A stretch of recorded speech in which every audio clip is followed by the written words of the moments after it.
Hey everyone, कैसे हो आप लोग। क्योंकि मैं तो बिल्कुल भी ठीक नहीं हूँ। क्यों नहीं हूँ वो मैं आप लोगों को बताती हूँ अभी। बट मुझे नहीं लग रहा और मैं आगे कर पाऊँगी कुछ। मैं आप लोगों को बताती हूँ। ये है चैप्टर HCF एंड LCM, जो कि हम लोगों ने क्लास 3, 4, 5th में पढ़ा है। ये चैप्टर ऐसा कोई नहीं है कि कोई फैमिलियर ना हो, सब कोई पढ़ा होगा। बाय द वे तब हम लोगों ने मस्ती मस्ती में तो पढ़ लिया था क्योंकि तब इजी था, और वो सारी मस्ती अब निकल रही है। अब मैं बताती हूँ क्यों। मैं मैथ्स बना रही थी अभी। बाय द वे यहाँ पे दिया है ये बस 2 फार्मूला HCF एंड LCM का, और यहाँ पे बस कुछ क्वेश्चन सॉल्व है और कुछ नहीं है, इसके अलावा और कुछ नहीं दिया हुआ है। बाकी यहाँ का एक भी क्वेश्चन मुझे बता दो अगर इन 2 फार्मूला से बने तो। अगर नहीं बन रहा है तो फालतू देने का क्या फ़ायदा है भाई। ये पेज तो फिर भी चलो ठीक है, इजी है, बन जाएगा, बट यहाँ से मेरा नहीं बन रहा है भाई, एक भी नहीं बन रहा। मैं यहाँ तब से ट्राई कर रही हूँ, मेरा मैथ्स नहीं बन रहा है, पता नहीं क्यों। मैं फार्मूला लगा चुकी हूँ, मैं यहाँ से देख चुकी हूँ, मेरा फिर भी नहीं बन रहा है और मेरा दिमाग ख़राब हो रहा है भाई। अब ये दोनों फार्मूला देने का यहाँ कोई मतलब था ही नहीं, क्योंकि ये 4th और 5th में हम लोग ऑलरेडी पढ़ चुके हैं। ये दोनों फार्मूला यार बच्चा को भी आता है, बट एक भी मैथ्स तो इससे बन जाए उस फार्मूला से, भाई नहीं बन रहा है मुझसे। बाय द वे मैं टाइम दिखा देती हूँ आप लोगों को, आप लोग खुद देख लो। ये देखो, अभी रात के 11:42 हो रहे हैं और अभी मैं मैथ्स बना रही हूँ, और जो कि मेरे से नहीं बन रहा। तो मेरा मन तो कर रहा है अभी ना, क्या करूँ भाई। ये 50 नंबर का पेपर के लिए इतना पापड़ बेलना पड़ रहा है मेरे को। मतलब अभी मैंने यहाँ पे रीजनिंग स्टार्ट भी नहीं करा है।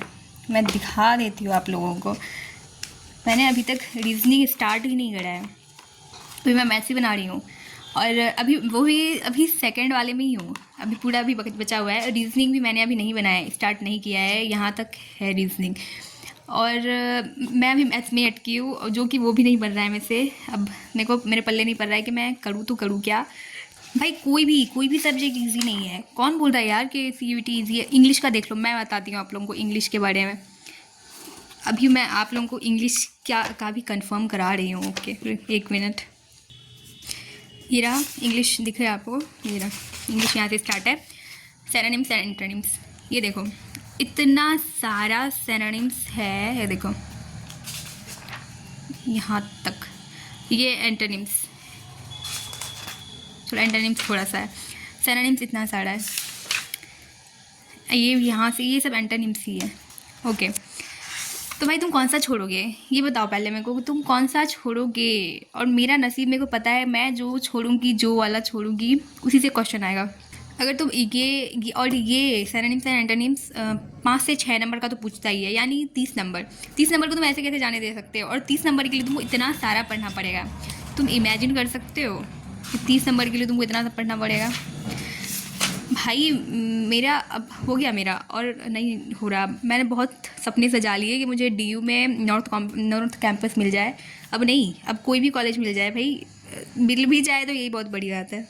आई एम डन, और नहीं हो रहा मेरे से और कुछ। मैं बिल्कुल ही एकदम फ्रस्ट्रेट हो चुकी हूँ, और मुझसे पता नहीं अब नहीं हो रहा है। अब मैं क्या करूँ ये आप लोग ही बताओ मेरे को। और क्योंकि मुझसे अभी कोई डिसीज़न लिया जाएगा नहीं। मेरे हाथ में आप लोगों को ऑयल दिख रहा होगा। हाँ, क्योंकि मेरा हेडेक इतना हो रहा था भाई, वो बस मैथ्स की वजह से। और उसे मैं 3 घंटे से बना रही थी, वो वाला, वो HCF एंड LCM वाला 3 घंटे से, बट नहीं बना वैसे। हेडेक, उसके बाद मैं मसाज भी कर रही थी। ये देखो मेरा इतना हेडेक हो रहा था। अब मेरे को मन कर रहा है कि मैं क्वाइट कर दूँ CUT। और अब मुझे नहीं लग रहा कि मुझसे हो भाई। बहुत कोई मेरे को कमेंट कर रहा है कि मैंने अभी तक स्टार्ट भी नहीं करा, तो सही कर रहे हो, मत करो, होगा भी नहीं। बहुत बहुत हार्ड है यार, बहुत हार्ड है। और इंग्लिश यहीं तक ख़त्म नहीं हो जाता, इंग्लिश आगे आगे बहुत सारा है, इतना सारा है। देखो, 1 वर्ड सब्सटीट्यूशन, उसके बाद प्रीपोजिशन तो चलो ठीक है, इतना सब पढ़ना पड़ रहा है भाई अब। और मैंने अभी तक डोमेन टच भी नहीं करा है। डोमेन अभी मेरा पूरा बचा हुआ है, मेरे को NCERT से पूरा करना है, बट मेरे को टाइम नहीं मिल रहा है कि मैं डोमेन से स्टार्ट करूँ। मैं इन दोनों में इतना फंसी हुई हूँ भाई। मुझे लग रहा है शायद मैं क्योंकि जिस दिन से मैंने CET का प्रिपरेशन स्टार्ट करा है उस दिन से मैं GAT कंटिन्यू कर रही हूँ। तो मुझे लग रहा है कि शायद GAT पढ़ के मैं फ्रस्ट्रेट हो चुकी हूँ, इसलिए मेरे को ऐसा लग रहा है।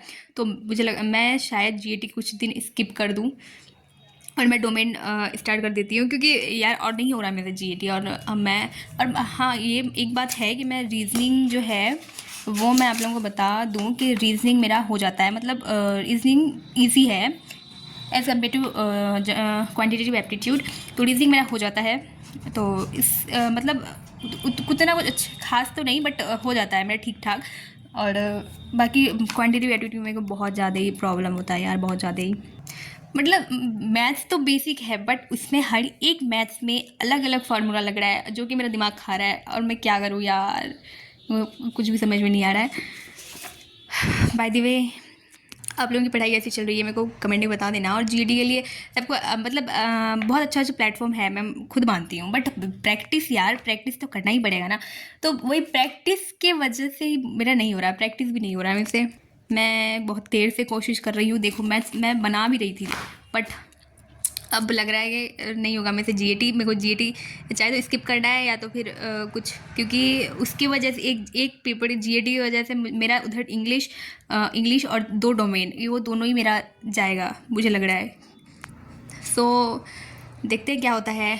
और फ़िलहाल तो मैं कुछ दिन GAT को स्किप करने वाली हूँ, इंग्लिश और डोमेन ही पढ़ूँगी, और कुछ दिन मैं GAT को स्किप करने वाली हूँ। सो बस यही था। क्विट करने का तो मैंने सोच ही लिया था, बट क्या कर सकते हैं, अब जब फॉर्म भर दिया है तो देना तो पड़ेगा। अब जो भी नंबर आए आई डोंट केयर।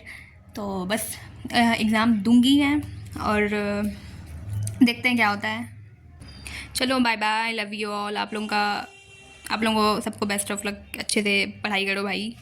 वैसे तो नहीं हो रहा है, बट आप लोग अच्छे से पढ़ाई करो। चलो बाय बाय बाय।